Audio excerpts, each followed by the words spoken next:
We're in Romans 9. This is where that guy went to me the first time that I was really having a conversation. He went to Romans 9, and a lot of Calvinists will do this. They'll go to Romans 9:13. If you want to look at 13, it says, as it is written, Jacob have I loved, but Esau have I hated. Right? So let's get a little bit, let's go back just a little bit.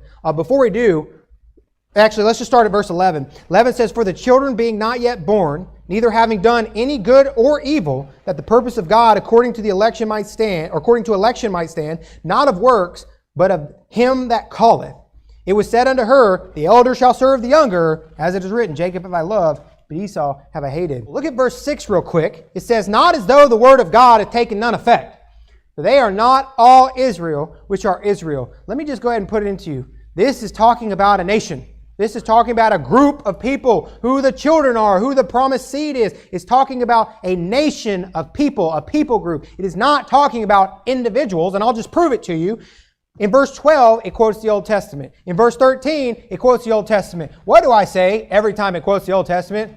Go back to the Old Testament and read it. Now, I want you to stay in Romans 9, but I'll read it for you. The first one comes from Genesis 25. It says this, and the children struggled together within her, and she said, if it be so, why am I thus? And she went to inquire of the Lord. So she said, hey, why are the babies in me fighting with one another? That's what she's saying.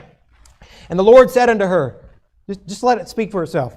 2 nations are in thy womb, and 2 manner of people shall be separated from thy bowels. And the one people shall be stronger than the other people, and the elder shall serve the younger. Now, is that individuals or is that nations?